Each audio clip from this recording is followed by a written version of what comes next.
Hey there.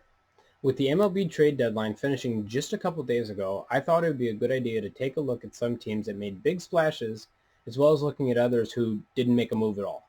So, without further ado, let's get the show on the road. I want to start off by reminding everyone why teams make trade deadline deals, not only in Major League Baseball, but in all sports across the world.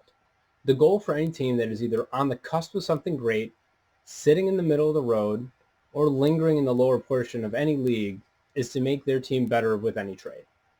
That could mean trading away prospect players to get a major league ready guy on your team now. That could also mean trading away your superstar or superstars for a handful of talented prospects in the effort of building a winning team in the future. If there's one thing that we've learned is that no one is untradeable, even if we as a fan base deem it so. This is still a business that at the end of the day, organizations will look at the total number of things as opposed to the personal approach. If you can get 3 to 4 talented prospects for one great major league player on a team that isn't set up to win right now, you better believe that player will probably be on the move. With any trade, there's a great deal of uncertainty on if the major league player or players you are bringing in will adapt to the new setting and continue to produce like they were before. There is also an even bigger uncertainty when it comes to prospect players who are supposed to be the next big thing, but unfortunately do not pan out. So, with that, let's start with the Toronto Blue Jays and everything they did during this trade deadline.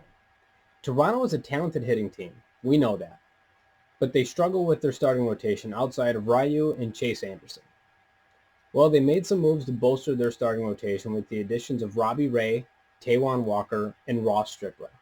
Now, Ray and Stripling both have not had stellar starts to this season as they both would have hoped, but they both have shown enough during the course of their careers that they can be competent pitchers in this league. This move will help the Blue Jays exponentially as they are just a stone's throw away of a playoff position with this season half over. They're in for an exciting finish with the Yankees and the Rays. Now here is one of your bigger moves made during this trade deadline. That was the San Diego Padres trading for Cleveland Indians starting pitcher Mike Clevinger. Clevinger was one of the team's better pitchers when he wasn't out breaking quarantine protocol. With the addition of Clevinger, the Padres are in the win-now state of mind.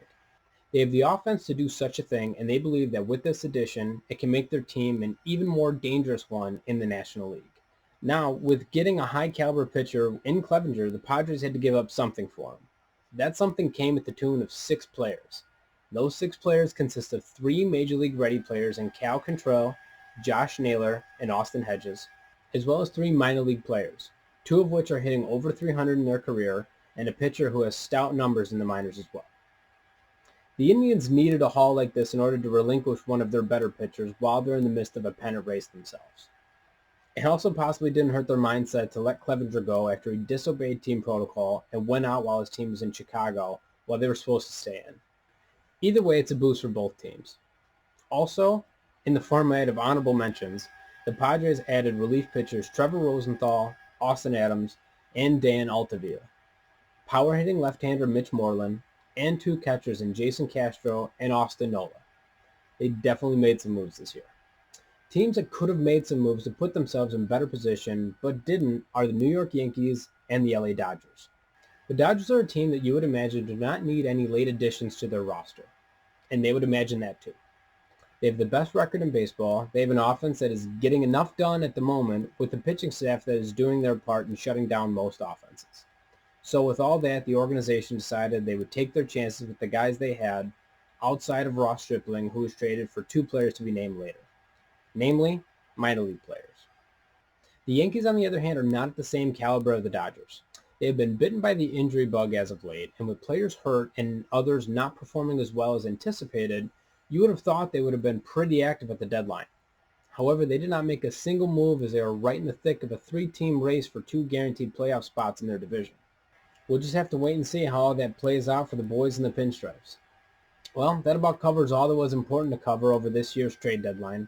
The Padres grabbed nearly everyone, and the rest of the league did enough to what they believe will make their respective teams better. Only time will tell, though, if all or any of these moves really helped out their team or hurt their chances in the long haul. Until next time, I'm Kevin Household.